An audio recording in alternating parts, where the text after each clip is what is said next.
আপনি দেখছেন যে অর্থনীতি খুব এগিয়ে যাচ্ছে, দেখবেন এই যে কাগজের টাকা তো যাবেই, পুরো ওয়ার্ল্ডের ব্যাংকিং সিস্টেমটাই হুমকির মুখে। ইনশাআল্লাহ বলবে ভবিষ্যৎবাণী করছে গণক বক্তা, তুমি তো খিদির নাও, তুমি সেটা দেখবা কেমন করে? তুমি তো খিদির নাও, তুমি সেটা শুনবা কিভাবে? তোমার সেই শোনা বোঝার এখনো দক্ষতা মারেফত অর্জিত হয় নাই।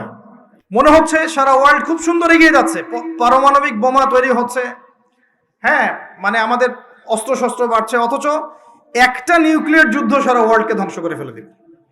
বাহ্যিকভাবে মনে হচ্ছে খুব এগিয়ে যাচ্ছে, কিন্তু ডেঞ্জারাস একটা জায়গায় ওয়ার্ল্ড দাঁড়িয়ে আছে। যে কোনো জায়গাতেই দেখবেন আপনি থার্ড ওয়ার্ল্ড ওয়ার শুরু হয়ে যেতে পারে। ফিতনাময় যুগে, ফিতনাময় বিশ্বে বাহিরে যা দেখা যায় আর বাস্তবতার মধ্যে আকাশ পাতাল পার্থক্য থাকতে পারে। এই বিষয়টা প্রত্যেকটা সেক্টর ঘেটে ঘেটে আপনি খেয়াল করেন, আপনি বুঝতে পারবেন। এটাই সেই যুগ যখন বলত নবী সাল্লাল্লাহু আলাইহি ওয়াসাল্লাম বলছেন শেষ জামানায় সত্যবাদী মানুষদেরকে বলা হবে মিথ্যাবাদী, আর মিথ্যাবাদী সবগুলোকে বলা হবে সত্যবাদী। আমানতদার ব্যক্তি, পরম আমানতদার, তাকে বলা হবে খেয়ানতকারী, আর যে ব্যক্তি খেয়ানতকারী রিনাউন, তাকে বলা হবে আমানতদার। সবচেয়ে নিচু স্তরের মানুষকে সবচেয়ে উঁচু আসনে বসানো হবে, এমনও আসছে। হাদিসগুলো খালি পড়েন, এবং এই যে একটা আপনাকে দর্শন দিয়ে গেলাম, খিদর আলাইহিস সালামের দৃষ্টিভঙ্গিটা অর্জন করেন, দেখবেন আপনি অনেক কিছুই বুঝতে পারছেন যেটা সবাই পারছে না। আপনি জাহেলিয়াতের অন্ধকারে এমন কিছু দেখবেন যেটা সবাই দেখতে পারবে না, এমন কিছু শুনবেন যা সবাই শুনবে না, এমন কিছু উপলব্ধি করবেন যেটা সবাই করবে না। প্রশ্ন হচ্ছে এটাও কি সম্ভব যে সবাই কিছু দেখবে না, শুনবে না, উপলব্ধি করবে না, কিন্তু আপনি পারবেন? উত্তর জানতে হলে আমাদেরকে আজকের নির্ধারিত টপিকে যেতে হবে। সেই টপিকটা স্টার্ট করছি আমি এখান থেকে। নবী মুসা আলাইহিস সালাম এবং খিদির আলাইহিস সালামের একটা জ্ঞানতাত্ত্বিক, এটাকে আমরা কি বলবো, এনকাউন্টার। মানে এনকাউন্টার মানে কি? হ্যাঁ, আচ্ছা, জ্ঞানতাত্ত্বিক এনকাউন্টার কেন বললাম? নবী মুসা আলাইহিস সালাম একদিন এমনই একটা জনসমাবেশে বা খুতবায় বক্তব্য দিচ্ছিলেন। একজন দাঁড়িয়ে বললেন, হে মুসা আলাইহিস সালাম, আপনি খুব চমৎকার বক্তব্য দিয়েছেন, আপনি খুব চমৎকার বক্তব্য দিয়েছেন। একটু মনোযোগ দেন আমার দিকে। নবী মুসা আলাইহিস সালামকে তিনি প্রশ্ন করছেন যে আপনার চাইতেও কি কোনো জ্ঞানী মানুষ পৃথিবীতে আছে? নবী মুসা আলাইহিস সালাম বলছেন যে আমার জানা মতে নাই, কারণ আমার কাছেই আল্লাহর ওহী আসছে, আর আল্লাহর ওহী যার কাছে আসবে সেই নিঃসন্দেহে জ্ঞানী মানুষ, তাই নয় কি? আল্লাহর ওহীর চাইতে কি জ্ঞানের কোনো বিকল্প উচ্চতর কোনো উৎস আছে নাকি? কোরআন এবং সুন্নাহ এর বাইরে কি জ্ঞানের এর চেয়েও বড় কোনো উৎস আছে নাকি? আছে? কোরআন এবং সুন্নাহ মিলে ইসলাম, আর ইসলাম একটা কমপ্লিট কোড অফ লাইফ, পরিপূর্ণতা আছে এখানে। এটাকে হক বলা হয়, সত্য বলা হয়। আর আল্লাহ পাক সূরা কাহফের 29 নম্বর আয়াতে বলেছেন ওয়াকুলিল হাক্কু মির রাব্বিকুম, হক বা সত্য সেটাই যেটা তোমার রবের পক্ষ থেকে কি হয়, নাজিল হয়। তাহলে হক বা সত্য কোনটা? আমার সাথে কথা বলেন।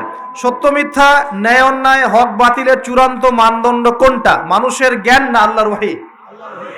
কথা কি বুঝতে পারছেন?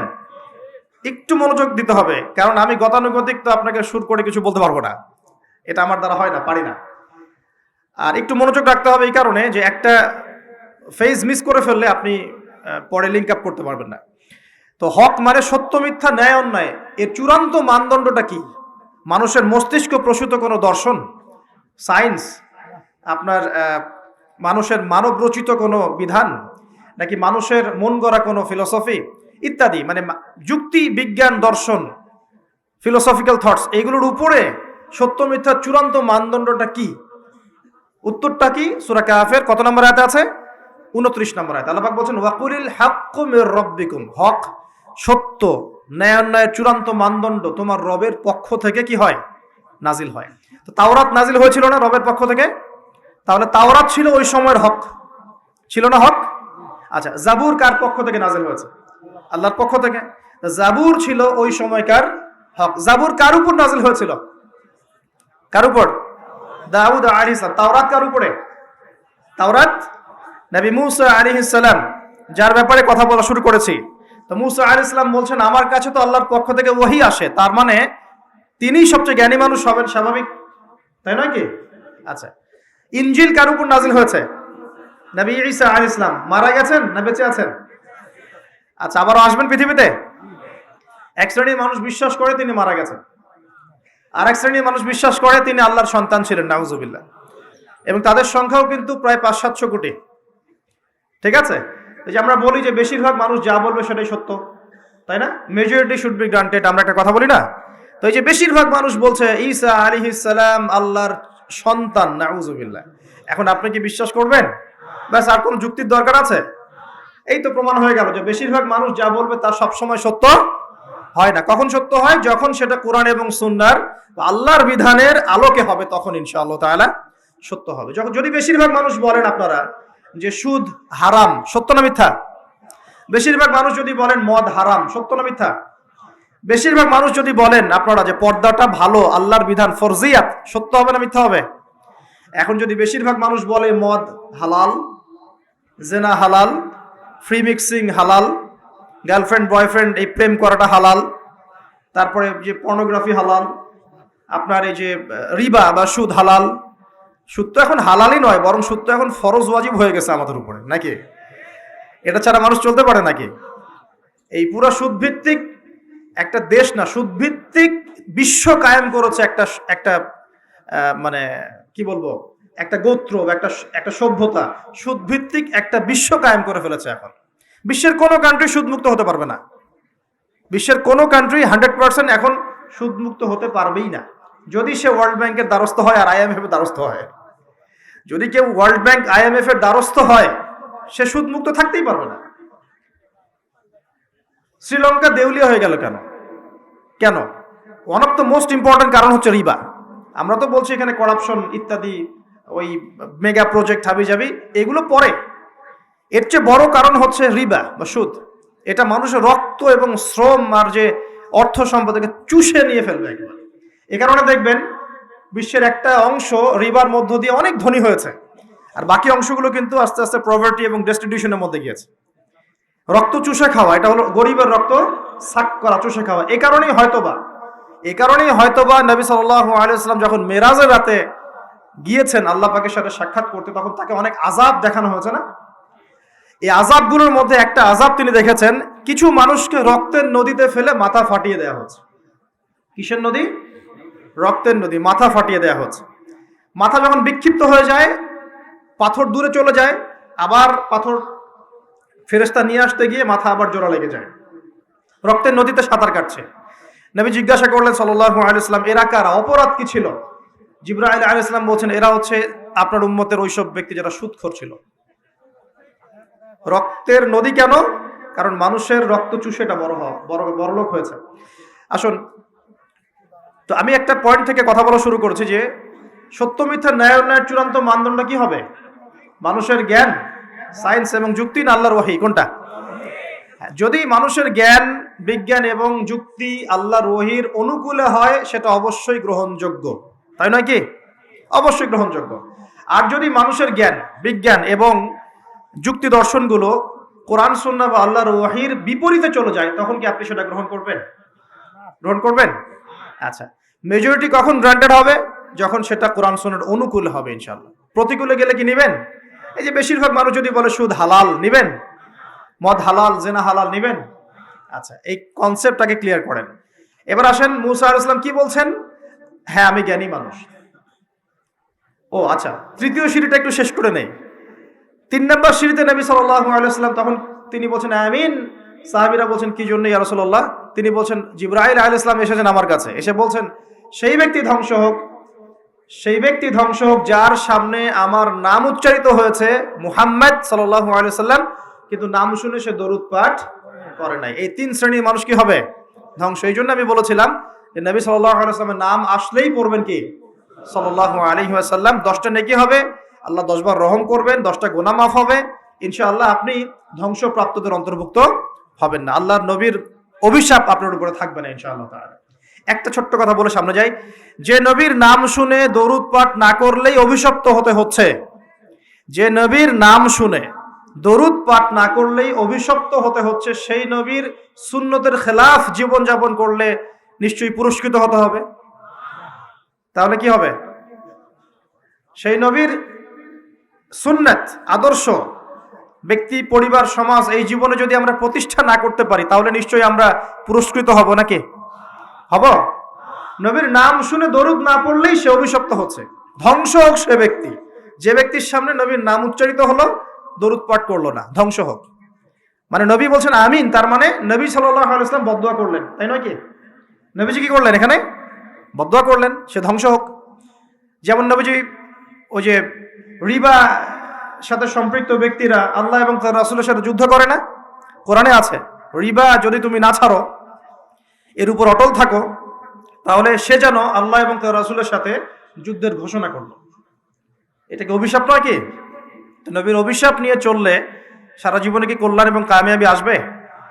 নবীর নাম শুনে দরুদ না পড়লেই যদি এই শাস্তি হয়, তাহলে নিঃসন্দেহে সারা জীবন নবীর আদর্শের খেলাফ চললে কখনো শান্তি পাওয়া যাবে না। সিম্পল কথা, কি বুঝতে কঠিন মনে হচ্ছে? আচ্ছা, এবার এখানে চলে আসেন। মুসা আলাইহিস সালাম বলছেন হ্যাঁ আমি জ্ঞানী মানুষ। আল্লাহ পাক ধরলেন না, তুমি সবচেয়ে বেশি জ্ঞানী মানুষ নও। মুসা আলাইহিস সালামের উপরে কি নাযিল হয়েছিল? তাওরাত। আল্লাহ পাক তার সাথে কথা বলেন নাই? বলেছিলেন? তুর পাহাড়ে তিনি আগুন দেখেছিলেন, আল্লাহ পাক কথা বলেছিলেন না? কালিমুল্লাহ বলা হয়। মুসা আলাইহিস সালামকে বিশাল একটা গোত্রের দায়িত্ব দেওয়া হয়েছিল, বনু ইসরাইল। এবং কোরআন খুললে আপনি প্রত্যেকটা জায়গায় দেখবেন মুসা আর ফেরাউন, মুসা আর ফেরাউন, তাই নয় কি? এত বড় একজন জলিল এবং কাদের নবী, আল্লাহ পাক তাকে বলছেন না তুমি সবচেয়ে জ্ঞানী মানুষ নও। তিনি প্রশ্ন করছেন তাহলে কে সেই জ্ঞানী মানুষ? তিনি অস্থির হয়ে যাচ্ছেন, আল্লাহ আমি তার সাথে দেখা করতে চাই, I want to meet him, আমি তার সাথে দেখা করতে চাই। সে কোথায়? প্রয়োজনে তার সাথে দেখা করতে যদি আমাকে যুগ যুগ ধরে চলতে হয়, রাস্তায় হাঁটতে হয়, তাও হাঁটবো। কথা বুঝতে পারছেন?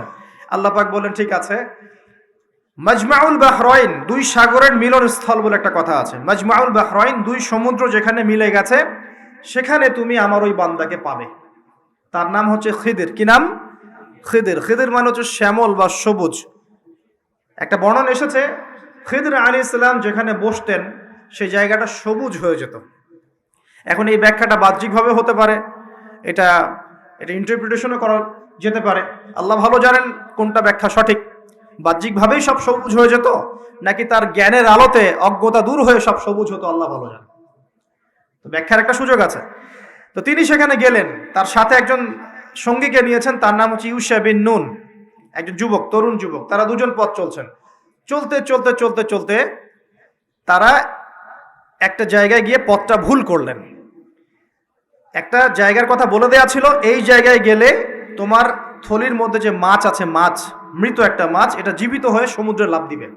যখনই লাফ দিবে ওই জায়গায় তুমি তাকে পাবে। কাকে পাবে? খিদির আলাইহিস সালামকে। তো তিনি সেখান থেকে একটু দূরে চলে গিয়েছিলেন। এই যে পথ তিনি ভুল করলেন কিছু দূর, এটা সূরা কাহফের মধ্যে আছে শেষের দিকে। আমি প্রত্যেকটা লাইন বাই লাইন পড়লে এখানে 12টা বাজবে আর কি, আর আমার আরেকটা প্রোগ্রাম আছে, 12টা বাজবে। তো তিনি পথ ভুল করলেন। যেই পথ ভুল করলেন তিনি ক্লান্ত হয়ে গেলেন, ক্লান্ত হয়ে বসে পড়লেন এবং সেই সাথীকে বলছেন খাবার কিছু আছে, নাস্তা কিছু আছে, নিয়ে আসো। এখান থেকে আমি একটা দলিল দিই আপনাকে ছোট্ট করে। সবার মাথায় সবকিছু আসবে না, আর আমি যে ব্যাখ্যাটা দিচ্ছি এটা সঠিক হলে আল্লাহর পক্ষ থেকে, ভুল হলে আমার পক্ষ থেকে। যদি মনে হয় আপনার কাছে এটা সঠিক তাহলে আপনি গ্রহণ করবেন, যদি আপনার কাছে মনে হয় যে না ভুল, তখন ছেড়ে দিয়েন, কোনো সমস্যা নেই। আমি আমার মত গ্রহণ করতে কাউকে কখনোই এনফোর্স করি না। তো যখন তিনি ক্লান্ত হয়ে পড়েছেন তখন তিনি পথ ভুল করেছিলেন। আমি ফিল করছি জিনিসটা এইভাবে যে জীবনে চলার পথে আমাদের গন্তব্য যদি ঠিক না থাকে তাহলে আমরা খুব সহজেই ক্লান্ত হয়ে পড়ব। আমার কথা কি বুঝতে পারছেন? জীবনে চলার পথে আমাদের গন্তব্য যদি ঠিক না হয় আমরা খুব সহজেই ক্লান্ত হয়ে পড়ব। আমাদের গন্তব্য কি? এই গন্তব্য যদি ঠিক না থাকে, যাদের গন্তব্য দুনিয়া, যাদের গন্তব্য বাড়ি গাড়ি, স্ট্যাটাস, প্রতিপত্তি, পলিটিক্যাল পাওয়ার, যাদের গন্তব্য হচ্ছে জাস্ট দুনিয়ার মোহ, তারা খুব সহজেই ক্লান্ত হয়ে পড়বেন। কিন্তু আল্লাহর পথে যারা পথযাত্রী, যাদের গন্তব্য জান্নাত, তারা কখনো ক্লান্ত হয় না। কখনো ক্লান্ত হয়? দেখবেন শেষ বয়সে বৃদ্ধ হয়ে গেছে আলেম, বৃদ্ধ হয়ে গেছেন মুহাদ্দিস, মুফাসসির, এখনো দেখবেন যে সিংহের মতো বক্তব্য দিচ্ছে, দেখেন না? তো এই বিষয়টা আমি ফিল করেছি আর কি। সামনে যাই। তো তিনি তাকে পেলেন, যখন রাস্তা ভুল করেছেন তখন তার স্মরণ হচ্ছে আরে মাছ তো নাই, মাছ কোথায় গেল? তখন ইউশা বিন নুন বলছেন মাছ তো আগেই লাফ দিয়ে নদীতে সমুদ্রে চলে গেছে। তখন তিনি বলছেন ওইটাই তো সেই জায়গা ছিল যেখানে তাকে পাওয়া যাবে, চলো।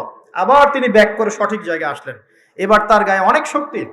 সঠিক জায়গায় এসে দেখলেন হ্যাঁ, একটা পাথরের উপরে সাখরা বলে, পাথর খণ্ড, এর উপরে খিদর আলাইহিস সালাম বসে আছেন। কে বসে আছেন? খিদর আলাইহিস সালাম। এবং তিনি তাকে সালাম দিলেন, আসসালামু আলাইকুম ওয়া রাহমাতুল্লাহ। তো খিদর আলাইহিস সালাম বলছেন, ওয়ালাইকুম আসসালাম ওয়া রাহমাতুল্লাহ। এই জনমানব শূন্য জায়গায় সালাম কোত্থেকে আসলো? তখন মূসা আলাইহিস সালাম বলছেন যে আমি মূসা। আমি কে? মূসা। খিদর আলাইহিস সালাম বলছেন, তুমি কি বনু ইসরাঈলের মূসা? তুমি কি বনু ইসরাঈলের মূসা? তার মানে খিদর আলাইহিস সালাম বনু ইসরাঈলের কেউ নন। কথা কি বোঝা যায়? যদি তিনি বনু ইসরাঈলের কেউ হতেন তাহলে বলতেন না তুমি কি বনু ইসরাঈলের মূসা। তার মানে তিনি বনু ইসরাঈলের বাইরের কেউ, ওই গোত্রের ওই সম্প্রদায়ের নন তিনি। তিনি বলছেন, আমি একটু পড়ে শোনাই। ক্বালা লাহু মূসা, মূসা আলাইহিস সালাম তাকে বলছেন, হাল আত্তাবিউকা আলা আন তুআল্লিমানি মিম্মা উল্লিমতা রুশদা। মূসা আলাইহিস সালাম তাকে বলছেন, হে খিদর আলাইহিস সালাম, আমি কি আপনার অনুসরণ করতে পারি এই শর্তে যে আল্লাহ আপনাকে যা শিক্ষা দিয়েছেন সেখান থেকে আমাকে কিছু শেখাবেন? স্টুডেন্টের মতো আসলেন। এবার খিদর আলাইহিস সালাম কি বলছেন? ইন্নাকা লা তাস্তাতিআ মাইয়া সাবরা। আমি তো শেখাতে চাই, কিন্তু তুমি তো আমার সাথে সবর করতে পারবে না। কি পারবে না? তুমি আমার সাথে ধৈর্য ধরতে পারবে না। একজন টিচার কি কখনো এমন কথা বলে স্টুডেন্টকে? কোন পর্যায়ের জ্ঞান, হিকমা, প্রজ্ঞা, আধ্যাত্মিকত্ব থাকলে একজন মানুষ আগে থেকেই বলতে পারে যে তুমি তো আমার সাথে সবর করতে পারবে না? এই গল্পের শেষে আপনি দেখবেন সত্যি সত্যি মূসা আলাইহিস সালাম সবর করতে পারেন না। আচ্ছা, মূসা আলাইহিস সালাম বলছেন যে তিনি বলছেন, ওয়াকাইফা তাসবিরু মা লাম তুহিত বিহি খুবরা, তুমি কেমন করে সবর করবে যে তোমাকে তো এই বিষয়ে কোনো খবরই দেয়া হবে না। ক্বালা সাতাজিদুনি ইনশাআল্লাহু সাবিরান ওয়া লা আ'সি লাকা আমরা। মূসা আলাইহিস সালাম বলছেন, ইনশাআল্লাহ আপনি আমাকে ধৈর্যশীল পাবেন এবং আমি আপনার কাজে কোনো রকমের ভ্যাটও দিব না, বাধা দিব না। আপনি করেন যা ইচ্ছা, আমি আপনার কাজে কোনো বাধা দিব না। আচ্ছা, এবার তারা চলতে লাগলেন। ওকে, তিনি বললেন, ক্বালা ফাইনিত্তাবা'তানি ফালা তাসআলনি আন শাই। খিদর আলাইহিস সালাম বলছেন, তুমি যদি আমাকে ফলো করতেই চাও তাহলে আমাকে কোনো প্রশ্ন করতে পারবে না। আমি যা করব চুপচাপ দেখতে হবে, পরে আমি তোমাকে জানিয়ে দেব, কিন্তু তোমার কোনো প্রশ্ন করা চলবে না। এমন কোনো টিচার দেখেছেন ছাত্রকে বলে প্রশ্ন করতে পারবে না? যা পড়াচ্ছি পড়ো, যা বোঝাচ্ছি বুঝো, যেমনে চালাচ্ছি চলো। পৃথিবীর সবচেয়ে জ্ঞানী মানুষ কে? খিদর আলাইহিস সালাম। এবার চলছেন, ফানসালাকা, তারা দুজন চলতে লাগলেন, হাত্তা ইযা রাকিবা ফিস সাফিনা খারাকা। আমি শর্ট করে বলছি। তারা চলতে লাগলেন একটা নৌকা, এই নৌকায় করে তারা একটা নদী পার হলেন। এই নৌকার যে মাঝি বিনা পারিশ্রমিকেই তাদেরকে পার করালো। কিনারায় যাওয়ার আগেই খিদর আলাইহিস সালাম নৌকার তলদেশটা ফুটা করে ফেললেন। কাজটা কি ঠিক হলো? বিনামূল্যে একজন আমাকে সার্ভিস দিল এবং খিদর আলাইহিস সালাম তার তলদেশ ফুটা করে ফেললেন। মূসা আলাইহিস সালাম এবার দেখে বলছেন যে আপনি এটা কি করলেন? লাকাদ জি'তা শাইআন ইমরা, আপনি একটা জঘন্য কাজ করে ফেললেন। যারা আমাদের এত উপকার করলো আপনি তার তলদেশ ফুটা করে ফেললেন। এবার খিদর আলাইহিস সালাম বলছেন, আমি তো বলেছিলাম, আলাম আকুল লাক, আমি তোমাকে কি বলি নাই, ইন্নাকা লা তাস্তাতিআ মাইয়া সাবরা, তুমি আমার সাথে সবর করতে পারবে না। এবার মূসা আলাইহিস সালাম বলছেন যে ঠিক আছে, লা তুআখিযনি বিমা নাসিত ওয়া লা তুরহিকনি মিন আমরি উসরা, আমি যেটা ভুলে গিয়েছিলাম এই বিষয়ে আমাকে আর পাকড়াও করেন না, এরপর থেকে আমি আর কোনো সমস্যা করব না ইনশাআল্লাহ। ঠিক আছে। আবার তারা চললেন। চলতে পথে এবার একটা বালকের দেখা, ছোট্ট। ফানতালাকা হাত্তা ইযা লাকিয়া গুলামান ফাকাতালাহ, এবার তারা চলতে গিয়ে একটা গোলাম, মানে কি ছোট বালককে গোলাম বলে না, জান্নাতে গিলমান থাকবে না, ছোট ছোট বাচ্চারা। এবার তিনি বলছেন যে সুবহানাল্লাহ, ক্বালা আকাতালতা নাফসান যাকিয়াতান বিগাইরি নাফস লাকাদ জি'তা শাইআন নুকরা, আপনি নিষ্পাপ একটা নিষ্পাপ পবিত্র একটা বাচ্চাকে এভাবে হত্যা করে ফেললেন, আপনি তো একটা জঘন্য অপরাধ করে ফেললেন। কে বলছেন এই কথা? মূসা আলাইহিস সালাম। আবার তিনি বলছেন, ক্বালা আলাম আকুল লাক ইন্নাকা লা তাস্তাতিআ মাইয়া সাবরা, আমি কি তোমাকে বলি নাই তুমি আমার সাথে সবর করতে পারবে না? শেষবারের মতো, ক্বালা ইন সাআলতুকা আন শাইইন বা'দাহা ফালা তুসাহিবনি, এরপর যদি আমি আর একটা কোশ্চেন করেছি তাহলে আমাকে আর সাথে নিয়েন না। কে বলছে কথা? মূসা আলাইহিস সালাম, যিনি বলছেন আমি জ্ঞানী মানুষ, যার উপর তাওরাত নাযিল হচ্ছে। এবার ফানতালাকা, তারা চললেন, হাত্তা ইযা আতায়া আহলা ক্বারিয়াতিন ইসতাতআমা আহলাহা ফাআবাউ আন ইউদাইফুহুমা ফাওয়াজাদা ফিহা জিদারান ইউরিদু আন ইয়ানকাদ্দা ফাআকামা ক্বালা লাউ শি'তা লাত্তাখাযতা আলাইহি আজরা। ঘটনা হচ্ছে এই যে তারা এবার চলতে পথে একটা গ্রামে প্রবেশ করলেন। গ্রামের লোকজনের কাছে মেহমানদারি চাইলেন, পানি খাবার নাস্তা পানি কিছু হবে, কোনো মেহমানদারি পেলেন না। অনেকটা আমাদের দ্য সিটি অফ আখিরুজ্জামানের মতো আর কি, আমাদের হচ্ছে পশ্চিমা সভ্যতার যে বস্তুবাদী জীবন ব্যবস্থা, প্রতিবেশীকে খোঁজ নেওয়ার সময় নাই, ভিক্ষুক আসলে মাফ করো মাফ করো, আচ্ছা না। এখন কি মানুষের উপকার করতে খুব বেশি পছন্দ করে? সত্যি কথা বলেন দেখি, বেশিরভাগ মানুষই কি এখন মানুষের উপকার করতে পছন্দ করে? বরং বাসায় মেহমান আসলে মানুষ বিরক্ত হয়। বাসায় মেহমান আসলে কি হয়? মানুষ বিরক্ত হয়, মুখে না বললেও মনে মনে বিরক্ত হচ্ছে, কবে যাবে। বাসায় গেলে জিজ্ঞাসা করে খেয়ে আসছেন না, গিয়ে খাবেন, জিজ্ঞেস করে না। তো মানুষ কিন্তু এখন বস্তুবাদী। এই যে গ্রামটা ছিল এমনই হয়তো বা, সেই গ্রামের মানুষ খাবার দিচ্ছে না, সিম্পল একটা সৌজন্যবোধ যে খাবার পানিতে আপ্যায়ন করছে না। কিন্তু খিদির আলাইহিস সালাম দেখলেন ওই গ্রামের কোনো একটা বাসার একটা দেয়াল পড়ে গেছে, ধসে গেছে। এই দেয়ালটাকে তিনি নিজের হাতে পুরো নির্মাণ করে শক্ত একটা জায়গায় নিয়ে গেলেন। এটা দেখে মুসা আলাইহিস সালাম বলছেন, আপনি চাইলে কিছু আজর বা প্রতিদান নিতে পারতেন, কিছু পারিশ্রমিক নিতে পারতেন। মেহমানদারি করলো না, কিছু পারিশ্রমিক নিলে আমরা কিছু কিনে খেতে পারতাম। তো এবার খিদর আলাইহিস সালাম বলেন, হাদা ফিরাকু বাইনি ওয়া বাইনাক, এই হলো তোমার আর আমার মাঝের ফিরাক, মানে বিচ্ছেদ। এরপরে তোমার সাথে আমার আর পথ চলা হলো না। আমাদের নবী মুহাম্মদ সাল্লাল্লাহু আলাইহি ওয়াসাল্লাম বলেছিলেন হাদিসের মধ্যে, যদি সেদিন মুসা আলাইহিস সালাম এভাবে কাউন্টার প্রশ্নগুলো না করতেন, অনেক জ্ঞান হয়তো শেখা যেত, কিন্তু এটা হলো না। প্রথমে যে বলেছেন খিদর আলাইহিস সালাম, ইন্নাকা লা তাস্তাতিআ মাইয়া সাবরা, তুমি আমার সাথে সবর করতে পারবে না, এটা কি ফলেছে না ফলে নাই? ফলেছে না ফলে নাই? আচ্ছা, এবার চলেন সামনে। তিনি বিচ্ছেদের আগে বলছেন, ঠিক আছে, যাওয়ার আগে আমি তোমাকে জানিয়ে দিব কি কারণে আমি এই কাজগুলো করেছি। এক নাম্বার, আমি যে নৌকাটা ফুটা করেছিলাম, আমি শর্ট করে বলছি, ওই নৌকা যদি ফুটা না করতাম তাহলে এই সমুদ্রের পিছনে একটা জলদস্যুদের দল ছিল, এরা ভালো ভালো নৌকাগুলোকে হাইজ্যাক করে, সিজ করে নেয়। এই নৌকা ফুটা আছে, এই নৌকা তারা নিবে না। বাহ্যিক চোখে মনে হচ্ছে যে আমি ওই ব্যক্তিদের ক্ষতি করেছি, কিন্তু আসলে আমি ওই ব্যক্তিদের কিন্তু উপকার করেছি প্রকৃত অর্থে।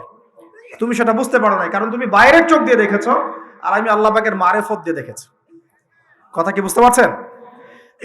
দ্বিতীয় যে বাচ্চাটাকে আমি খুন করেছি, বা খুন না, এটা খুন বলা ঠিক হবে না, হত্যা করেছি, সেই বাচ্চাটাকে আমি নিজের ইচ্ছায় হত্যা করি নাই, আল্লাহ পাকের আদেশে করেছি। কারণ এই বাচ্চা যদি বড় হতো তাহলে এই বিশ্বের বড় কাফেরদের একজন হতো। যদি ফেরাউনকে ছোটবেলায় কেউ হত্যা করতো তাহলে কি ফেরাউন বড় হতো? আচ্ছা, যাই হোক, যদিও এটা তাকদীর বা কদর, এটা আমি আল্লাহর আদেশে করেছি, আমি নিজের মন গড়া কোনো দর্শনের কাজটা করি নাই, আল্লাহর হুকুমে করেছি। তৃতীয় যে দেয়ালটা আমি নির্মাণ করেছিলাম, ওই বাড়িতে থাকে দুইজন এতিম বালক, যাদের পিতা এবং মাতা খুবই সৎ ছিল। কি ছিল? সৎ ছিল। এখানে একটা ছোট্ট কথা বলে দেই, আপনি আমি যদি পিতা মাতা হিসেবে সৎ হই, নেককার মুত্তাকি পরহেজগার হই, আমাদের বংশধরদের ভালো মন্দ দেখার দায়িত্ব আল্লাহ পাকের। এই যে খিদর আলাইহিস সালাম বহু বছর পর সেখানে এসেছেন, পিতামাতা অনেক আগেই মারা গেছেন, ওই খিদর আলাইহিস সালামের হাতে এতিম বালকের খেদমত আল্লাহ পাক করে দিলেন। বুঝতে পারছেন কথা? তো এতিম দুই বালকের এই দেয়াল ছিল, এই দেয়ালের নিচে ওই দুই এতিম বালকের পৈতৃক রেখে যাওয়া কিছু সম্পত্তি আছে মাটির নিচে। যদি দেয়াল নির্মাণ না করতাম, মানুষ ওই সম্পদ নিয়ে চলে যেত। এখন দেয়াল দিয়ে আমি এটাকে শক্ত করে দিয়েছি, এরা যখন বড় হবে তখন সেই সম্পদ পাবে। তো বাহ্যিকভাবে তোমার কাছে মনে হয়েছে আমি বিনা পারিশ্রমিকে অহেতুক একটা কাজ করছি, কিন্তু সত্যিকার অর্থে আল্লাহর হুকুমে আমি সেটা দেখেছি যা তুমি দেখতে পারো নাই, আমি সেটা বুঝেছি যা তুমি বুঝতে পারো নাই। এরপরে তাদের বিচ্ছেদ হয়ে যায়। আমি আপনাকে একটু দেখাই যে এখানে দেখুন, তিনটা ক্ষেত্রেই মুসা আলাইহিস সালাম বাহ্যিকতাকে প্রাধান্য দিয়েছেন, কিন্তু খিদর আলাইহিস সালাম ইন্টারনাল আইজ, বা আমরা যেটাকে বলি ইন্টারনাল অবজারভেশন, এটাকে প্রাধান্য দিয়েছেন। আপনি আর আমি যদি খিদর আলাইহিস সালামের মতো মুত্তাকি, পরহেজগার, জ্ঞানী, নিরহংকারী এবং বিনয়ী হতে পারি, কোরআন এবং সুন্নাহর মানদণ্ড চর্চা করে, ইখলাস ঠিক রেখে, নিয়াত ঠিক রেখে, শুধুমাত্র আল্লাহ পাকের সন্তুষ্টির জন্য আল্লাহর পথে দাওয়াতের কাজ, মেহনতের কাজ, দিনের প্রচার প্রসারের কাজ করতে পারি, ইনশাআল্লাহ তাআলা আপনার যদি হৃদয়টা কলবুন সালিম হয়, কলবের মধ্যে নূর থাকে, আল্লাহর মারিফত থাকে, ইনশাআল্লাহ আপনি এমন কিছু দেখবেন যা সবাই দেখবে না, আপনি এমন কিছু শুনবেন সবাই শুনবে না, আপনি এমন কিছু উপলব্ধি করবেন যা সবাই করতে পারছে না। এখানে তিনটা ক্ষেত্রেই খিদর আলাইহিস সালাম এমন কিছু দেখেছেন, বুঝেছেন যা মুসা আলাইহিস সালাম পারেন নাই। পৃথিবীর সবচেয়ে জ্ঞানী মানুষের এক্সাম্পল আপনাকে দিচ্ছি এখন। এই তিনটা ঘটনা আপনি কি বুঝলেন? বাহ্যিকতা আর রিয়েলিটি, মানে যেটা দেখা যাচ্ছে বাহ্যিক চোখ দিয়ে, আর রিয়েলিটি বাস্তবতা এক জিনিস না। এক মিনিট একটু দেখেন, এই সূরা সেই সূরা, এই সূরাটাই সেই সূরা, সূরা কাহফ, যে সূরাটা আপনাকে মাসিহুদ দাজ্জাল থেকে বাঁচাবে। কথা ঠিক আছে?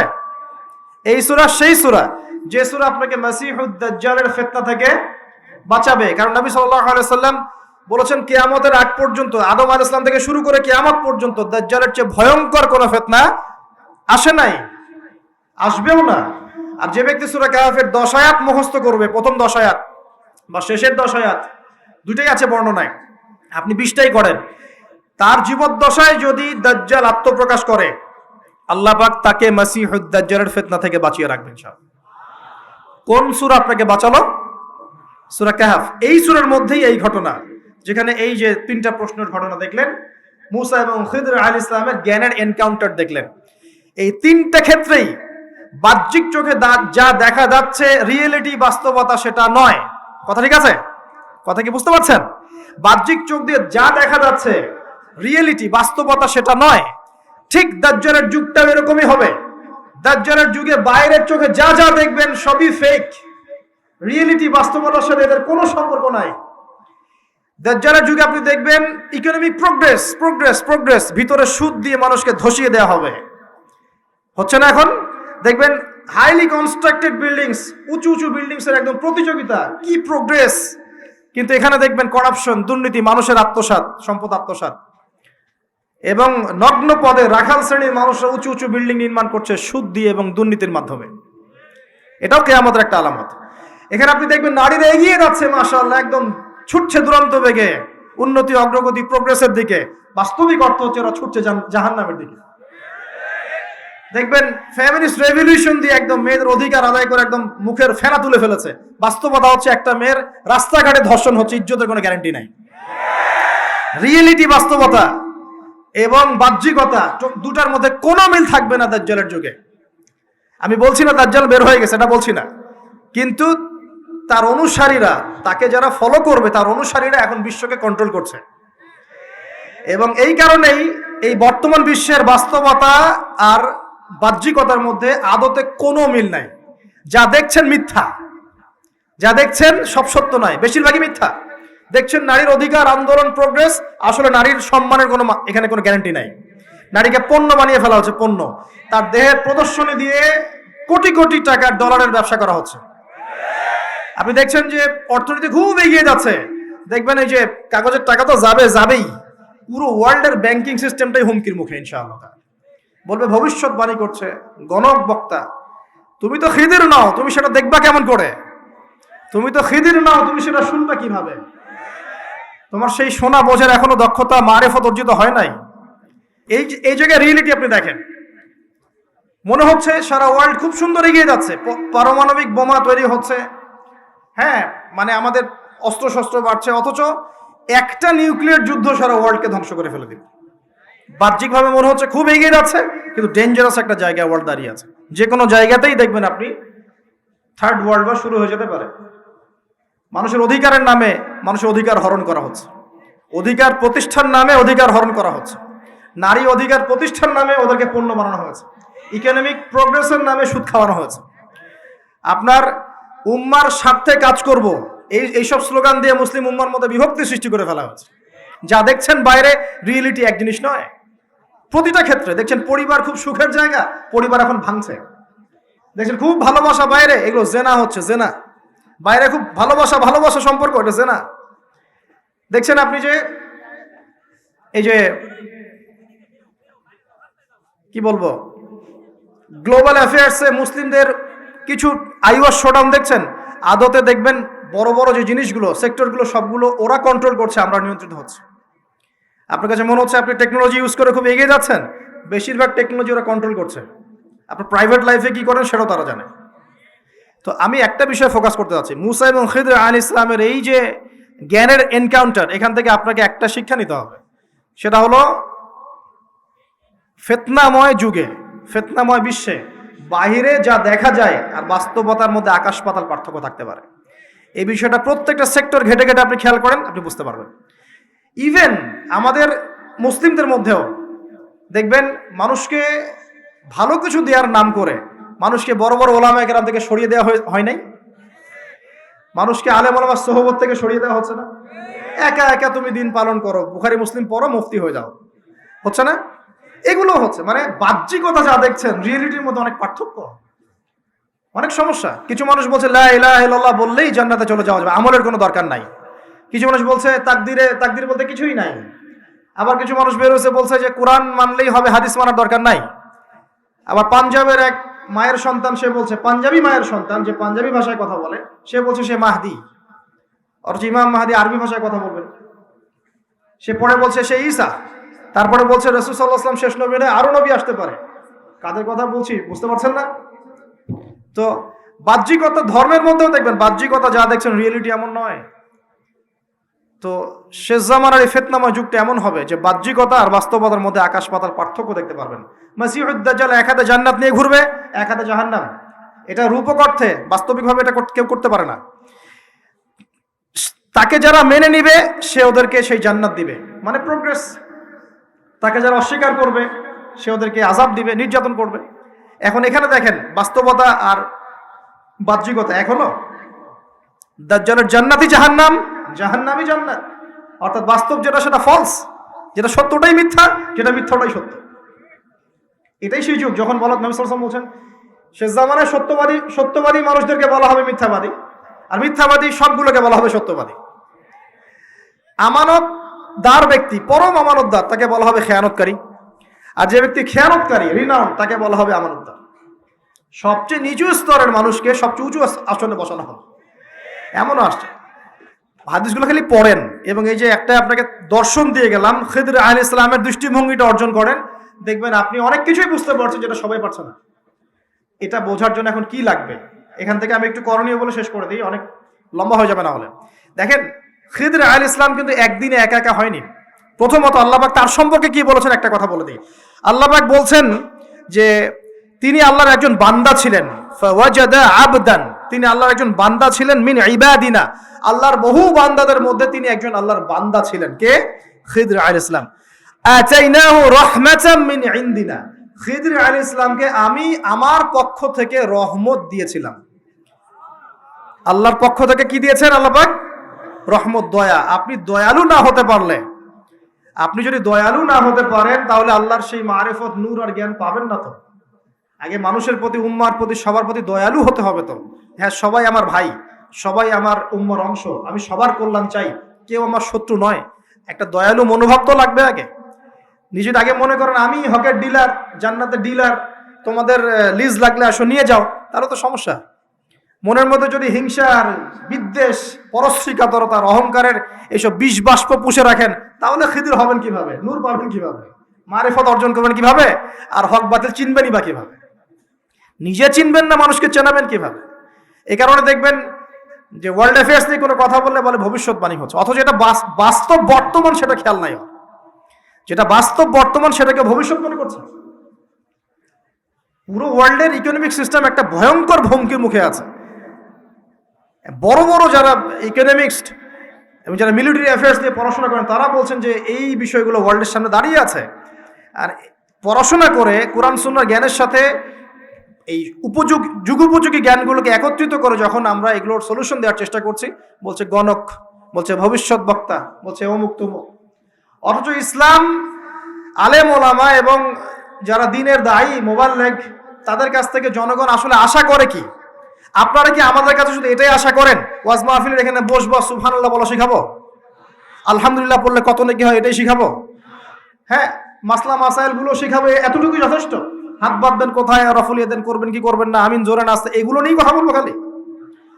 আমরা কি খালি এই আধ্যাত্মিকত্বের বিষয়গুলোই, ইবাদত বন্দেগীর জীবনের কথাগুলোই বলবো? ইসলামে কি ইকোনমিক কোনো সেকশন নাই? ইসলামে কি পলিটিক্স নাই? ইসলামে কি জিও পলিটিক্স নাই? ইসলামে কি অন্যান্য ফিলোসফিক্যাল থটসগুলো নাই? তাহলে যুগ এবং জিজ্ঞাসার সমাধান আপনারা আমাদের কাছে আশা করেন কি করেন না? যুগ এবং জিজ্ঞাসার যে সমাধান, এটা তো আপনারা আলেম ওলামার কাছে আশা করবেন, তাই নয় কি? না কার কাছে আশা করবেন? কে দিবে আপনাকে সমাধান? এখন এই সমাধান দেওয়ার জন্য যোগ্যতা কি লাগবে? আপনাকে খিদির হতে হবে, খিদির আলাইহিস সালামের মতো দূরদর্শিতা সম্পন্ন হতে হবে। কিভাবে হবেন? ওই যে আল্লাহ পাক বলছেন আমি তাকে রহমত বা দয়া দিয়েছি। আগে দয়ালু হতে শেখেন, আগে মনের হিংসা দূর করেন, মনটা পবিত্র করেন। আগে পবিত্র হচ্ছে না, টেনশনের কিছু নাই। আল্লাহওয়ালা কোনো মানুষের কাছে আসেন, এসে পড়ে থাকেন, পবিত্র হয়ে যাবেন ইনশাআল্লাহ। আল্লাহওয়ালা যে মানুষরা আছেন, আল্লাহর মারিফতওয়ালা মানুষরা, তাদের কাছে সোহবতে গিয়ে পড়ে থাকেন 5 দিন 7 দিন 1 মাস 40 দিন, ইনশাআল্লাহ দেখবেন আপনি অনেক কিছুই শিখবেন। সবকিছু বইপত্র পড়ে শেখা যায় না, সবকিছু বইপত্র পড়ে আর এই সার্টিফিকেটস অর্জন করে সব শেখা যায় না। কেন শেখা যায় না? আল্লাহ পাক বলছেন ওয়াতাইনাহু রাহমাতাম মিন ইনদিনা ওয়া আল্লামনাহু মিন লাদুন্না ইলমা। এই হচ্ছে পয়েন্ট। আল্লাহ বলছেন আমি খিদিরকে আমার পক্ষ থেকে জ্ঞান শিখিয়েছি। কার পক্ষ থেকে? আমি আবার বলছি ওয়া আল্লামনাহু মিন লাদুন্না ইলমা, আমি খিদির আলাইহিস সালামকে আমার পক্ষ থেকে জ্ঞান শিখিয়েছি। আল্লাহর পক্ষ থেকে তার কাছে জ্ঞান ছিল। খিদির আলাইহিস সালাম কয়টা ডিগ্রি অর্জন করেছেন? কয়টা সার্টিফিকেট? কোন কোন স্কুল কলেজ ইউনিভার্সিটি? তিনি কি হার্ভার্ডে পড়েছিলেন? তিনি কি কেমব্রিজে পড়েছেন? আমাদের প্রাচ্যের অক্সফোর্ডে পড়েছেন? তো এখানে পড়েও খিদির হতে পারছি না কেন? তাহলে সমস্যা কোথায়? তার মানে জ্ঞান শুধুমাত্র প্রোটেস্ট্যান্ট ভার্সনে সার্টিফিকেটস অর্জন করা নয়, আর বইপত্রের খালি লেটার্সগুলোকে মুখস্থ করে নয়, এগুলোই জ্ঞান নয়। যতক্ষণ পর্যন্ত এগুলোর আমল না আসবে এবং আল্লাহওয়ালা মানুষের সোহবতে না থাকবে, আত্মশুদ্ধি অর্জন না হবে, কলব পরিষ্কার না হবে, ততক্ষণ পর্যন্ত আল্লাহর মারিফত পাবে না। আমি কি কথা বোঝাতে পারছি? একটু উঁচু স্তরে কথা বলছি হয়তো আপনাদের সামনে, কিন্তু কথাগুলো খুব ইম্পর্টেন্ট। আপনারা পরে বুঝবেন, রেকর্ডিং হচ্ছে, পরে বারবার শুনেন। শুধুমাত্র প্রোটেস্ট্যান্ট ভার্সনে এগুলো মুখস্থ করার মধ্যে জ্ঞান সীমাবদ্ধ নয়। এটা আপনি পড়লেন, বই সার্টিফিকেটস অর্জন করলেন। আপনি ডক্টর হতে চান, আমার পাশে একজন ডক্টর বসে আছেন। এখন যদি আমি বলি যে আপনি ডক্টর হতে চান অর্থোপেডিক্সের বইগুলো আপনাকে দিয়ে দিলাম, বাসায় গিয়ে পড়েন, ডক্টর হয়ে যান, হবে? পারবে কি কেউ করতে? তাকে মেডিকেল কলেজে ভর্তি হতে হবে, ক্লাস করতে হবে, তার চেয়ে বড় বড় ডক্টরদের সোহবতে থেকে জ্ঞান শিখতে হবে, প্র্যাকটিক্যাল করতে হবে, কত কাজ। এই কাজগুলো আমরা দিনের ক্ষেত্রে করতে চাই না। আমি একটা বিষয়ের দিকে ফোকাস করছি, খিদির না হতে পারলে সে জামানায় টেকা যাবে না। কারণ এই জামানা রিয়েলিটি আর বাস্তবতার মধ্যে কোনো মিল নাই। দূরদর্শিতা লাগবে, চিন্তা হবে, চিন্তা হলে নূর লাগবে। ওই যে বললাম, নূর আপনাকে অন্ধকার জাহেলিয়াতে আলোর পথ দেখাবে, অন্ধকার থেকে আলোর পথ দেখাবে ইনশাআল্লাহ। তো প্রথমে লাগবে জ্ঞান, দয়া, একটা কলবুন সালিম, প্রশান্ত হৃদয়, আল্লাহ পাকের মারিফত এবং আল্লাহর নূর অর্জন হবে। কিভাবে? প্রথমে আপনি জ্ঞান অর্জন করে আমল করবেন, এরপর আল্লাহওয়ালা মানুষের কাছে থাকবেন, তাদের সাথে সম্পর্ক রাখবেন, আলেম ওলামা থেকে ডিটাচড হয়ে থাকবেন না, কখনো না। তাদের সোহবতে গিয়ে গিয়ে পড়ে থাকবেন। সপ্তাহে 5 দিন কাজ করছেন, 2 দিন তো ফ্রি আছেন, 2 দিনের মধ্যে 1 দিন সময় দিবেন। পারা যাবে না? বহু ওলামায়ে কেরাম বাংলার আনাচে কানাচে কাজ করছেন, অফলাইনেই, অনলাইনে তাদেরকে পাবেন না আপনি। এমনও আল্লাহওয়ালা মারিফতওয়ালা মানুষ আছে বাংলাদেশের মাটিতে, যাদেরকে আপনি অনলাইনে একটা ছবিও খুঁজে পাবেন না। আছে। আমরা বাধ্য হয়ে প্রকাশ হয়ে গেছি, এখন তো ছবি মূর্তি এটা আমরা তো অ্যাভয়েড করতে পারছি না। আর আমি বারবার নিষেধ করার পরেও এই কাজগুলো আপনারা করছেন, এটাকে আমি আসলে খুব একটা সাপোর্ট করি না, কিন্তু বাধ্য হয়ে যাচ্ছে অনেক সময়। আল্লাহ পাক মাফ করে দেখ, দোয়া করুন। চেষ্টা করছি যে এগুলো থেকে বের হওয়ার, কিভাবে বের হওয়া যায়। তো শুধুমাত্র নিজে নিজে জ্ঞান অর্জন নয়, আমল দরকার, সোহবত দরকার। আর কি দরকার? বললাম কলবুন সালিম, প্রশান্ত একটা হৃদয় দরকার, আল্লাহ নূর দরকার, মারিফত। এরপরে দেখবেন আপনি এমন কিছু দেখছেন, শুনছেন, বুঝতে পারছেন যেটা সবাই পারবে না। এখানে দেখেন 3টা ক্ষেত্রেই খিদির আলাইহিস সালাম কি সঠিক না ভুল? সঠিক না ভুল? আচ্ছা, এখন তার কাজগুলোকে মূসা আলাইহিস সালামের কাছে কি মনে হচ্ছিল? সঠিক না ভুল? ভুল। এই জামানাটা সেই জামানা যে জামানায় আপনি দেখবেন সত্য মিথ্যার মানদণ্ড উল্টে গেছে। আমানতদারকে খেয়ানতকারী বলা হচ্ছে, খেয়ানতকারীকে আমানতদার বলা হচ্ছে। প্রচন্ড রকম উগ্র একজন মানুষকে আপনি বলছেন ভালো মানুষ, কিন্তু একজন ভালো মানুষকে আপনি বলছেন উগ্র। প্রচন্ড রকম জালেম একটা সভ্যতাকে আপনি বলছেন একদম বিশ্বের সবচেয়ে উন্নত সভ্যতা, কিন্তু আদতে তারা বিশ্বের সবচেয়ে নিকৃষ্ট সভ্যতা। বাহ্যিকভাবে আপনি দেখছেন ইকোনমিক প্রোগ্রেস, আসলে দেখছেন ধসে যাচ্ছে। বাস্তবতা হচ্ছে এটা ধসে যাচ্ছে। আপনি দেখছেন নারীর অধিকার একদম আদতে নারীরা জাহান্নামী হচ্ছে বেশি বেশি। বাহ্যিকভাবে দেখছেন যে পোশাক চেঞ্জ হয়ে যাচ্ছে, ছেলের পোশাক মেয়ে, মেয়ের পোশাক ছেলে, তাই না?